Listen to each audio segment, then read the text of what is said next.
Aujourd'hui, on rentre dans les coulisses de l'entrepreneuriat et plus précisément dans les coulisses de mon expérience entrepreneuriale par rapport à ma planification 2025. C'est-à-dire que là, on est le 25 avril 2025 à l'heure de l'enregistrement. Donc, j'ai un trimestre d'expérience par rapport à tout ce que j'avais planifié pour 2025, etc.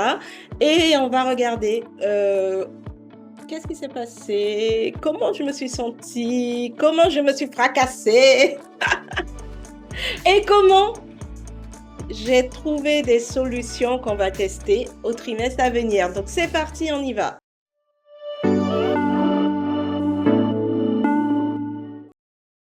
Donc on pose déjà l'ambiance, hein. Le petit smile qui est comme ça. Non, je veux pas voir cette truc. Qu'est-ce qui se passe? Ouais, ça a posé un peu l'ambiance. Le premier trimestre n'était pas évident. Et juste pour un peu introduire la vidéo, j'ai écrit cette vidéo, Tamira, en introduction. Oui, c'est vrai. Je vais pas réviser mon script avant de commencer la vidéo, mais oui, effectivement, c'est un miracle parce que le premier trimestre de janvier à mars, je me suis sentie tellement crevée, tellement épuisée avant même le début de l'année, enfin, que j'ai vraiment eu du mal à revenir là sur la chaîne. J'ai cru que j'y arriverais pas. Et finalement, je me suis dit, Élodie, on a commencé un projet, on y va, on le poursuit, tant bien que mal. Et je rappelle pourquoi je fais cette vidéo, cette série de vidéos, puisque j'ai commencé en janvier de cette année. Je fais cette série de vidéos pour démythifier l'entrepreneuriat créatif. C'est vrai que c'est pas évident d'être dans la créativité et il y a souvent cette idée-là que les entrepreneurs créatifs ne veulent pas se vendre ou que les entrepreneurs créatifs sont voilà sont plutôt réservés et tout, etc. Ou que entreprendre dans la créativité c'est hyper galère. Parfois, c'est vrai. Mais je pense qu'il y a des solutions. J'aimerais apporter d'autres façons de voir et puis surtout mon expérience, parce que du coup, ça fait depuis bientôt 9 ans que j'entreprends dans la créativité. Donc, je pense que j'ai pas mal de choses à partager. L'idée aussi, c'est de suivre ma progression tout au long de l'année, qu'il y ait des succès ou des échecs. Eh ben, on suit tout ça, honnêtement. Et puis, bien sûr, partager mon expérience sur la vente, la prospection et le personal branding ou encore en français, la marque personnelle. Attention, comme j'ai dit dans la dernière vidéo, je n'ai pas un modèle parfait. C'est mon expérience. Ça ne veut pas dire que c'est un modèle parfait. C'est vraiment, je partage ce que je vis en tant qu'entrepreneuse. Je le partage de manière sincère. En tout cas, j'espère être, je le fais dans un objectif de sincérité.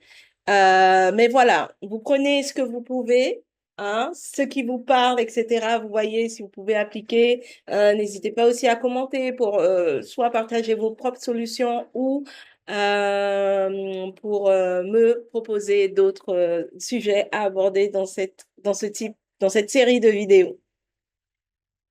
Un petit peu de contexte. En 2024, le chiffre d'affaires était de 67 480 euros. Du coup, c'est une correction par rapport à la précédente vidéo parce que j'avais pas les comptes annuels réalisés par le comptable. Donc, du coup, là, c'est bon, je les ai eus et tout. Et le CA était de 67 480 euros. Il avait augmenté de 20% par rapport à l'année dernière. Et l'année dernière, le CA avait également augmenté de 20%, à peu près. Donc là, mon objectif, c'était de dire, bon, ben, on va faire encore 20% à peu près. En tout cas, c'était d'augmenter encore une fois le chiffre d'affaires. Et là, je visais 78 000 euros avec un accompagnement de 6 projets créatifs et 10 accompagnements Aura, du programme Aura que j'ai créé en juillet 2024. Entre-temps, donc entre le moment où j'ai publié la vidéo, moi j'ai eu, déjà c'était la période du carnaval, donc c'est très particulier en Guyane parce que le carnaval commence en janvier, il termine au début du carême, Donc, pour le coup, je crois que c'était quelque part en mars. Et donc, pendant un trimestre comme ça, on peut pas faire grand-chose en réalité. On peut vraiment, c'est vraiment très compliqué. C'est pas qu'on peut pas faire grand-chose, c'est quand on attend un retour sur un devis, c'est beaucoup plus long. Quand on attend la validation d'un projet ou même le retour de ses clients sur tel projet livré, si on n'est pas dans le privé, si on a surtout des clients euh, du public, donc des administrations, des mairies, des choses comme ça, eh ben on galère vraiment pour avoir des retours. Donc c'est pour moi, c'est une période très difficile. Donc c'est pour ça qu'en général, dans cette période, je prends un peu de vacances. Donc j'ai pu prendre 2 semaines de vacances en février, qui n'étaient pas vraiment des vacances parce que j'ai quand même eu un projet sur lequel avancer.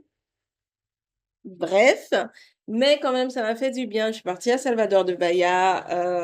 C'était vraiment génial. Et puis surtout, dans cette période-là, j'écrivais mon projet de thèse. Donc, mes soirées, mes week-ends étaient vraiment concentrés à cette écriture-là. Et ça, c'était pas vraiment évident parce que quand on travaille toute la semaine, même en 4 jours par semaine, et qu'on n'a plus de week-end et plus de soirée parce qu'on travaille sur un projet annexe, les semaines sont un peu difficiles. Donc, je tiens quand même à présenter ce contexte-là, même si ce n'est pas une excuse, parce que je choisis la vie que j'ai choisie. Surtout, finalement, le projet de recherche est vraiment un projet même d'entreprise. Donc là, j'ai dû adapter parce que c'est un peu nouveau pour moi, que je ne savais pas qu'est-ce qu'on attendait de moi sur le projet de recherche. Donc du coup, j'étais un peu en train de patauger. Mais à long terme, j'aimerais bien que ça fasse partie vraiment de mes heures, euh, des heures de mon entreprise, qu'il y ait des heures dédiées à la recherche. Mais on y viendra petit à petit. On ne change pas des modèles de vie du jour au lendemain. Donc, on continue. Alors là, finalement, au premier trimestre, j'ai pas vendu 19 500 euros comme vous pouvez vous y attendre, mais plutôt 13 905 euros. Et on va regarder un petit peu dans le détail. Donc, j'avais dans mon détail de vente, le programme Aura, je le compte à part du détail par trimestre pour les projets créatifs, parce que le programme Aura fait 6, 9 mois, voire une année. Donc, du coup, c'est pas toujours pertinent de le penser par trimestre, même si quand même derrière, mon objectif est de vendre tant de programmes par trimestre. Mais en tout cas, j'ai fait une seule ligne. Et j'ai d'ailleurs réajusté, mais on en verra tout à l'heure, par rapport à la planification 2025. Et donc, par trimestre, j'ai déterminé un certain nombre enfin, j'ai aligné, j'ai divisé le trimestre, l'année en 4 pour répartir les ventes de projets créatifs. Là aussi, par rapport à 2025, mon objectif de vente par rapport à la planification 2025, mon objectif de vente de projets créatifs par trimestre a un peu, dans l'année et par trimestre, a évolué. Et puis, j'ai pensé aux droits d'auteur. Donc, en réalité, les ventes ont été de 1845 euros. 8900, oula, 8 945 € et j'ai compté les droits d'auteur également, 1444, plus le programme Aura, donc ce qui fait 13 905 € de vente. Donc, au niveau des projets créatifs, j'aurais aimé faire 3 505 € de vente en plus, mais quand même, je suis plutôt fière que les droits d'auteur ont quand même avancé. C'est vraiment un axe important de ma stratégie en tant que designer et de personnes qui accompagnent en fait les projets créatifs, c'est de valoriser dans la vente les droits d'auteur. C'est aussi toute la différence d'entreprendre dans la créativité plutôt que d'entreprendre dans d'autres secteurs. Donc c'était un peu important pour moi et donc j'ai pas voulu tricher parce que j'aurais pu dire, oh là là, ça y est, au premier trimestre, j'ai vendu 16 545 €. Non, j'ai pas voulu faire cette tricherie-là En fait, au deuxième trimestre, il y a une commande qui se renouvelle chaque année. C'est un contrat, donc c'est normal qu'elle se renouvelle. Donc je sais que la commande va être validée, mais elle sera validée au deuxième trimestre. Et donc j'ai pas voulu faire le petit truc de oh j'ai fait cette vente au premier trimestre. Non non non, c'est une vente qui sera validée au deuxième trimestre. Donc on va la compter pour le deuxième trimestre. Ce sera déjà une avance sur ce deuxième trimestre, mais voilà quoi, c'est tout. On va analyser tout ça maintenant. Déjà, ah oui, tout d'abord, le truc que je tiens à souligner, les projets, le, oui, non, les projets 2025, il y a eu deux projets en 2025 là qui ont été validés ont été livrés. Donc, en réalité, c'était un projet éditorial que j'ai accompagné et un atelier bien livré, facturé. Certaines factures sont en attente d'encaissement, mais en tout cas, moi, ma part est faite et ça, je suis hyper contente. Peut-être que ça fait moins de projets vendus, mais au moins c'est livré en temps et en heure parce que la réalité, c'est que je livre encore des projets 2024. Ouais, ouais, je sais. Ça me saoule. Des fois, il y a besoin d'avoir le retour de certains clients, la validation en fait de ce qui a été livré. Ou d'autres fois, j'attends le contenu. Parce que c'est pour ça que j'ai créé même le programme Aura, hein, parce que les gens ont tellement de mal à s'organiser dans leurs organisations que je les accompagne pour ça. Parce que du coup, moi, ça fait que j'attends souvent le contenu des personnes. Et donc, voilà, ça c'est le petit hic là. C'est que 2024, la facturation au trimestre suivant, bah, du coup, c'est déjà bien que le deuxième trimestre, il y ait quand même une avance de 2640, ce qui fait que j'ai moins de 10 000 € dans les projets créatifs, plus les droits d'auteur, bien sûr, et puis le programme aura à faire. Donc ça, c'est déjà pas mal. Et puis, ça donne l'occasion aussi de repenser les objectifs. Parce que finalement, je me suis dit, attends, pourquoi j'arrive pas à vendre? Qu'est-ce qui se passe? Qu'est-ce qui fait que je n'ai pas réussi à faire 19 500 € de vente? Là, c'est pas une faute de travail, c'est pas une faute de qualité des projets. Au contraire, j'ai que des retours positifs. Qu'est-ce qui se passe? Et je me suis rendu compte finalement que mes objectifs n'étaient pas accompagnés d'actions mesurables. Donc là, c'est le petit troisième point là qu'on voit là. Mes objectifs n'étaient pas accompagnés d'actions mesurables. Tout l'intérêt de poser des objectifs, c'est de se dire qu'est-ce que je fais faire pour atteindre ces objectifs. Parce que moi, je me dis, OK, je veux faire 78 000 € de vente. OK, je veux faire 19 500 €, blam, blam, blam. Ouais. Mais en réalité, je contrôle pas tout. Moi, je vais pas contrôler les administrations qui vont répondre en temps et en heure sur les devis envoyés. Je n'ai pas de contrôle sur quand est-ce que les budgets vont être votés. J'ai pas de contrôle sur comment les gens se sentent en ce moment. Est-ce qu'ils sont plutôt frileux pour passer des commandes et tout? J'ai pas de contrôle là-dessus. J'ai des contrôles sur mes actions, par contre. Et donc, du coup, on va y revenir. J'ai pensé un certain nombre de leviers et d'actions mesurables, mais je reviens juste sur les deux premiers points. Comme je vous disais, je dois faire attention aux droits d'auteur. Je suis bien contente d'avoir fait 1 440 € de vente de droits d'auteur, mais quand même, petite vigilance là, vraiment, chaque trimestre, il faut que je pense aux droits d'auteur. Je le dis comme une déclaration à moi-même. Passons aux leviers et actions mesurables. Je me suis demandé comment je pouvais faire en sorte de mesurer mes actions, comment je pouvais faire en sorte d'accompagner mes objectifs par des actions mesurables.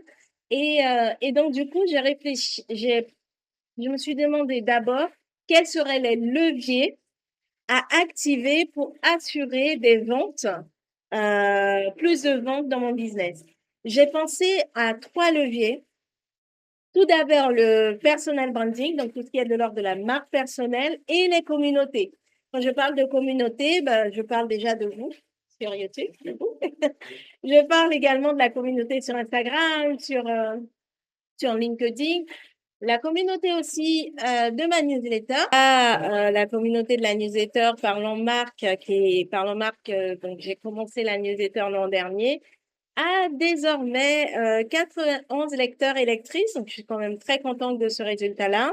Donc LinkedIn, Instagram et la newsletter, c'est ce que j'entends par communauté. Donc voilà. Donc personal branding et communauté. La prospection directe, donc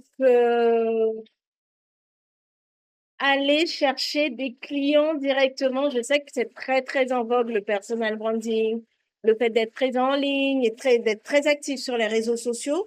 Mais en ce qui me concerne, je pense qu'on ne peut pas se passer de prospection. D'ailleurs, c'est quelque chose que j'aime beaucoup. J'aime beaucoup aller à la rencontre des personnes. J'adore rencontrer de nouveaux clients, avoir de nouvelles opportunités. Je suis pas quelqu'un qui veut absolument toujours retravailler avec les mêmes personnes. Pas parce que j'aime pas mes clients, au contraire, j'aime les accompagner. Certains apportent de nouveaux défis à chaque fois, mais c'est que en tant que créative, j'ai besoin de me renouveler, j'ai besoin d'aller vers de nouvelles aventures, d'avoir de nouveaux challenges. Et quand on travaille toujours avec les mêmes clients, parfois il y aura de nouveaux projets et parfois pas. Et on va finir par faire toujours la même chose. Et ça, non, pas du tout. Surtout qu'en fait, moi, j'accompagne pour que mes clients passent un gap, en fait, s'élèvent en termes de niveau et finissent par ne plus avoir besoin de moi. C'est comme ça que je vois un accompagnement efficace en design. C'est celui qui vient résoudre des problèmes mais que du coup, comme les problèmes sont résolus, ben, ils passent à d'autres problèmes. Donc voilà, c'est très important pour moi d'avoir cet aspect-là de la prospection. Et donc ça passe par de la prospection indirecte, donc personal branding, communauté et tout, mais ça passe aussi par le contact de nouvelles personnes. Et donc on va voir quelles actions j'ai pensé pour ce levier de la prospection directe. Le troisième levier auquel j'ai pensé, c'est le bien-être entrepreneurial. Je disais, le premier trimestre, mon bien-être, vraiment, je l'ai vu chuter comme ça. Donc, je pense que c'est très, très, très important. Pour moi, c'est un levier capital. Et surtout dans les moments où il y a peu de ventes, où il y a des doutes, où il y a des peurs, etc. C'est là où on a envie de se dire, ah non, il faut que pas que je bosse, c'est pas que je bosse, il faut il faut pas que je m'arrête, il faut pas que je me repose parce qu'il faut vendre plus, etc. Et je pense que c'est un peu le contre-modèle. Oui, travailler intelligemment et travailler très efficacement, et oui aussi pour la productivité, mais pour la productivité saine, en fait. Et donc, c'est pour ça que j'ai pensé à quelques actions de l'ordre du bien-être entrepreneurial. Donc, on va rentrer dans le détail de ces leviers et actions mesurables. Pour personal branding et communauté, donc surtout communauté LinkedIn, je dirais. En tout cas, pour la création de posts, je me concentre principalement sur LinkedIn parce que sur Instagram, ma présence en ligne est plutôt autour des stories. Et lorsqu'il y a des posts, soit ce sont des posts spontanés, soit ce sont des posts qui viennent de LinkedIn que j'adapte un petit peu pour Instagram. Mais c'est vrai que ma concentration n'est pas sur Instagram parce que j'ai déjà vu plein de personnes avoir des 10 000 abonnés sur Instagram et ne pas vendre même à ces 10 000 abonnés. Donc, du coup, pour moi, ce ne sont pas forcément là où il y aura c'est pas une présence en ligne qui va générer nécessairement de la vente, surtout pour mes produits, où je commence à 800 euros la journée avec 30% de droits d'auteur et que les projets en général commencent à partir de 4, 5, 6 000 euros. Instagram, si ce sont des petits produits, ça passe, des produits à 30 euros. Mais quand ce sont des produits un peu plus élevés, ben, c'est un peu plus compliqué, même si rien n'est impossible, hein. Je crois toujours à la pertinence d'être présent, même sur TikTok, Instagram, mais j'essaye de ne pas me disperser et de vraiment me focaliser. Et pour moi, mon objectif, c'est plutôt sur LinkedIn. J'ai pas été très, très régulière au premier trimestre, mais je me dis que là, au deuxième trimestre, je pourrais faire 3 posts par semaine. D'ailleurs, cette semaine-là. On est déjà à 7 postes sur 36 postes. J'ai un poste à prévoir vendredi et l'idée est de, ben, pour le trimestre, faire au moins 36 postes et donc 3 postes par semaine. Je pense que c'est tout à fait réalisable. Un événement par trimestre. Normalement, je voulais faire le Parlons Marque événement en avril, mais j'étais trop fatiguée et un- je prépare un séminaire, une présentation pour un séminaire à l'université de Nîmes. Donc, je me suis dit, je vais faire plutôt l'événement à la fin du trimestre, probablement en juin. Affaire à suivre. Projet valorisé, au moins, alors là, je voudrais vraiment mettre l'accent sur les projets que j'accompagne parce que je partage pas beaucoup d'études de cas. Je pense que ce serait super intéressant. Ça donnerait à voir aussi un peu plus concrètement la spécificité de mon expertise. Donc, j'ai l'intention de faire plus d'études de cas. Tac, tac, tac. Et puis un autre, donc l'autre levier de la prospection directe. Là, ma mentor n'est pas d'accord avec moi. Ma mentor n'a pas d'accord avec moi. Elle me dit que je devrais alors faire plus de prises de contact, augmenter vraiment les prises de contact. Mais bon, alors j'avais mis quoi? 2 par semaine, ouais, les prises de contact. Elle me conseille de faire au moins 5, voire 10 prises de contact par semaine. Donc ça, je vais réajuster. Mais en tout cas, pour la prospection directe, l'idée est d'avoir 5, 15 rendez-vous 5 rendez-vous, ouais, 15 rendez-vous. Non, non, c'est 5 rendez-vous par mois. Ah, je me suis trompée là. Bref, pardon.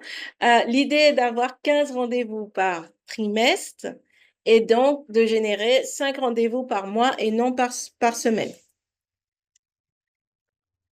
Donc, entre 1 à 2 rendez-vous par semaine pour avoir 5 à peu près par mois. Tout ceci, rappelez-vous, dans la vidéo précédente, on avait vu les semaines A, les semaines B. Il y a des semaines qui sont beaucoup plus axées sur la livraison de projet. Donc, nécessairement, je ne peux pas faire 2, 3 rendez-vous dans ces moments-là et plutôt un rendez-vous, mais au moins un rendez-vous, une réunion de vente par semaine, c'est le minimum. Et en général, ça arrive tout seul. Amen. Mais vraiment, l'idée, c'est que quand on est en semaine B, une semaine beaucoup plus axée sur la vente, sur la prospection, il faudrait au moins 2 rendez-vous par semaine. Et donc, pour générer ces rendez-vous, l'idée est de faire des prises de contact. Et c'est là où ma mentor, elle n'est pas d'accord avec moi parce qu'elle me dit, non, non, non, Elodie, il faut que tu fasses beaucoup plus de prises de contact. Donc, je vais essayer de suivre ses recommandations. Je vais le modifier plus tard, mais en tout cas, au moins, moi, j'avais mis 2 prises de contact par semaine. Elle pense beaucoup plus. Donc, les prises de contact, c'est quoi? Ben, c'est soit à partir des personnes qui m'ont contacté ou qui ont réagi à mes posts sur LinkedIn, soit en, en parcourant un annuaire d'entreprises, sélectionner les entreprises avec lesquelles j'aimerais travailler et donc les contacter directement. C'est vraiment, vraiment, on y va. Ou soit sortir de la maison et aller toquer aux portes. C'est vrai que j'ai pas trop l'habitude parce que les clients viennent tout seuls. Mais je suis prête à affronter ce défi-là et je vous dirai du coup le mois prochain comment ça s'est passé là du 24 avril, du 25 avril au 25 mai. Je reviendrai vers vous pour vous dire comment je l'ai vécu. En plus, en mai, je voyage. Mais bon, bref, je vais trouver un moyen quand même d'atteindre mes objectifs de prise de contact. Et puis, il y a une idée que j'ai trouvée super intéressante qu'on a développé là avec ma mentor, c'est le fait de demander des recommandations, c'est-à-dire qu'il y a des clients avec qui ça se passe très bien. Et donc, du coup, à cela, parce que comme ça se passe très bien avec eux et avec elle, eh bien, je lui fais confiance pour me mettre en relation avec des personnes avec qui ça se passera très bien aussi. Donc, soit des personnes proches, des personnes avec qui ça se passe bien, etc. Je demande précisément des recommandations, etc. Et j'ai déjà fait. C'est pas mal parce que, par exemple, j'avais envoyé à mon père le message. Et mon père, il y a quelqu'un qui lui a demandé un message tout préécrit qui dit à peu près ce que je fais et tout. Si ça vous intéresse d'ailleurs de savoir comment rédiger ce type de message, ça peut être un thème de vidéo. Et donc, j'ai dit à mon père euh, que j'avais l'intention, enfin, non, on a demandé à mon père mon contact et mon père a envoyé carrément mon contact et le message. Donc, la personne, quand elle a pris rendez-vous, elle est déjà arrivée avec la préparation de qu'est-ce que mon service, qu'est-ce que je fais précisément et tout. Donc, c'est vraiment sympa. Et puis, je disais donc le bien-être entrepreneurial. Donc, c'est pour moi avoir suffisamment d'activité physique pour me permettre de me dépenser, d'aérer mon esprit et tout. Donc, j'ai pensé à la capoeira, mais en réalité, plus que les cours de capoeira, vraiment que ça soit du yoga ou de la capoeira, c'est de faire 2 fois par semaine, 1 heure à 1 heure et demie de cours, 1 heure à 1 heure et demie d'un entraînement qui va me permettre de travailler mon gainage, qui va me permettre de travailler ma souplesse, etc.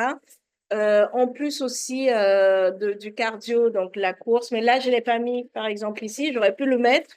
Mais en tout cas, voilà, un cours et puis du cardio à côté, parce que je pense que c'est super important. À côté de ça, mon rituel d'arrêt terminé. Donc, l'idée, c'est, d'ailleurs, il y a eu un de plus cette semaine. Seulement un de plus. Je ne l'ai pas fait tous les jours cette semaine. Mais le rituel d'arrêt terminé, c'est ce que j'avais appris quand j'avais lu Deep Work de Cal Newport. C'est le moment où je vais vraiment m'arrêter et je vais me dire arrêt terminé et je vais arrêter vraiment le travail à l'heure décidée parce que j'ai souvent tendance à déborder, dépasser les 17, les 18 heures, à vouloir faire ceci ou cela qui n'est pas nécessairement pertinent. Donc, j'ai décidé d'une liste de tâches pour la journée et j'essaye de m'y tenir. Et s'il reste à faire, eh ben, ce sera pour la prochaine session ou pour le prochain jour. Mais en tout cas, je garde mon rituel d'arrêt terminé et j'ai réussi à le faire au moins 1 fois cette semaine, peut-être 2, mais au moins 1 fois cette semaine. J'ai aussi décidé de mettre en place une semaine off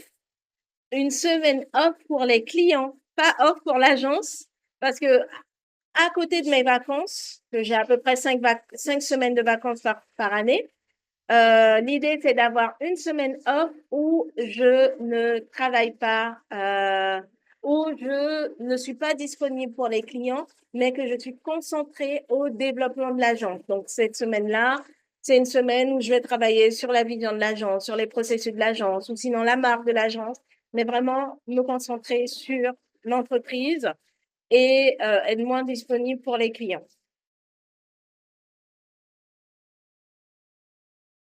Maintenant, j'ai demandé à ChatGPT d'estimer selon, selon sa mémoire de répétition, parce que non, l'intelligence artificielle ne va pas remplacer les hommes. Mais quand même, j'ai trouvé intéressant de me dire, allez, tiens, qu'est-ce qu'on pourrait comme scénario imaginer de résultats de ces leviers et actions mesurables. Donc, il a été très optimiste par moment.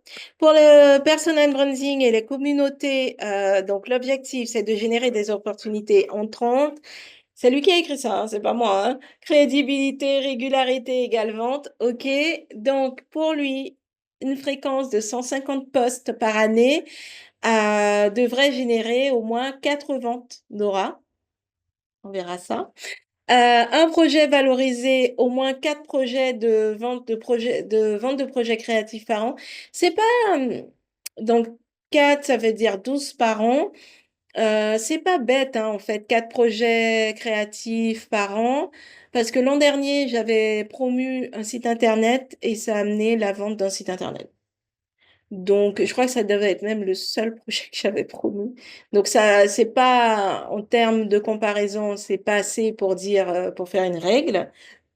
Mais oui, si les gens voient un projet. Ah, j'avais promu aussi des cartes de vœux que j'avais fait. Bon, voilà. Donc oui, je pense que ça peut fonctionner aussi dans ce sens-là. Comme je dis, les études de cas, j'en fais pas beaucoup, mais je suis déterminée à en faire plus. Maintenant, un événement par trimestre, il pense que ça fera 2 ventes, aura au moins. Je dirais oui et non, ça dépend des événements parce que par exemple l'événement Parle en marque, c'est vraiment un événement que j'ouvre à toute personne et je tiens à avoir ce lien-là avec ma communauté. Donc ça veut dire qu'il y a des gens qui n'ont, je vais pas dire qu'ils n'ont pas les moyens, qu'ils n'ont pas les moyens mentaux de travailler avec moi parce que voilà, les prix, ils sont pas prêts à mettre ce budget-là pour leur projet. C'est pas grave. Je considère pas que c'est des personnes qui ont moins de valeur parce que ils ne sont pas prêts à investir à ce point-là pour eux-mêmes. C'est pas pour elles-mêmes. C'est pas grave, ça fait partie de la vie. Mais je tiens quand même à avoir le lien avec ma communauté, et je sais que dans ma communauté, il y a des personnes, voilà, qui ne vont pas mettre 4 000 6 000 euros dans un projet, et c'est pas grave. Et donc, du coup, je sais que les événements parlent en marque, je vends quasiment rien. Alors, la question que je me suis parfois posée, c'est est-ce que je vais, pour autant, est-ce que c'est une raison comment dire ça?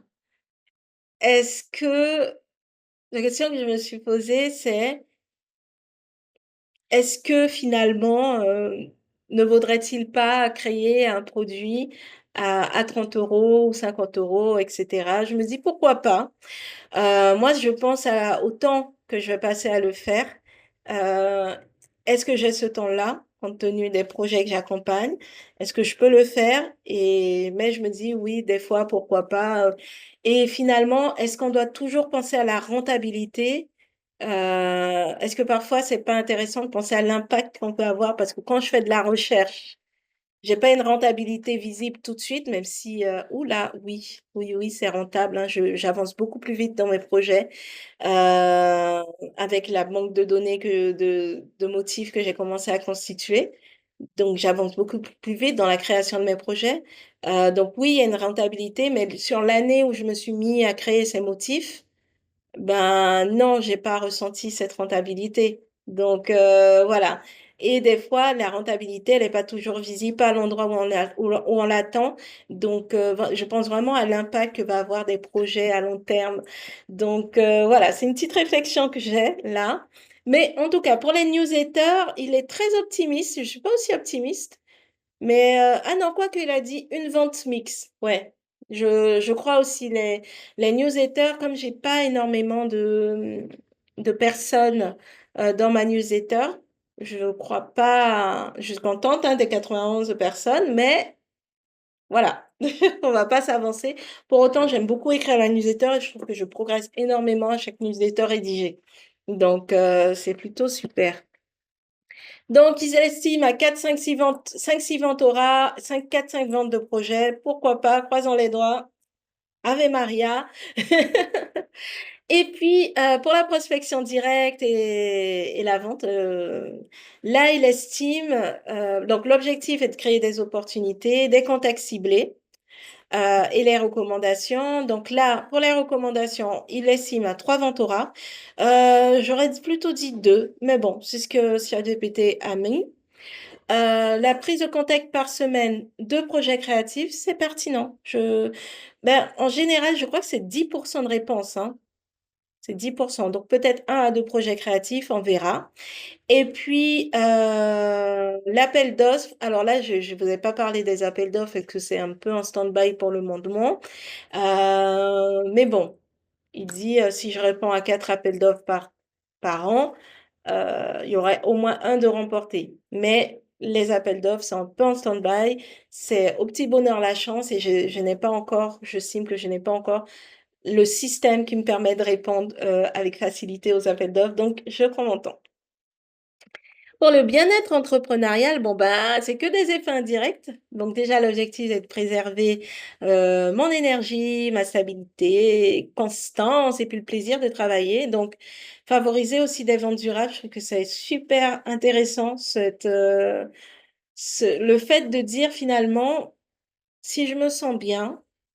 Les commandes qui vont arriver avec un bon état d'esprit, un bon mindset. Et donc, ça va faire des commandes qui auront plus de chances d'avoir un bel impact pour le client et pour moi. C'est sûr que si je prends une commande parce que je suis acculée, que je suis stressée, que je vois pas d'autre issue et que je me force à faire une commande que dans le temps normal, j'aurais pas fait, c'est pas l'idéal.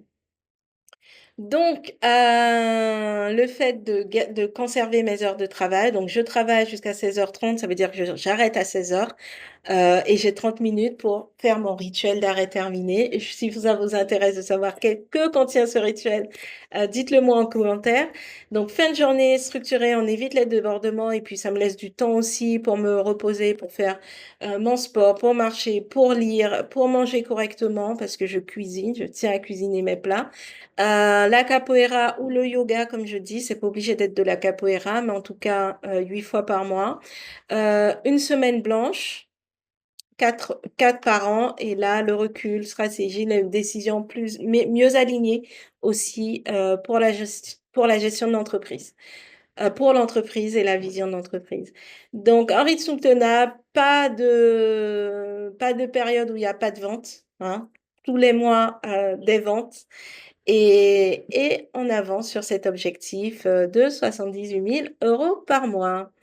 Pour conclure, je voudrais partager une image, deux images que j'ai partagées un jour d'un atelier du programme Aura.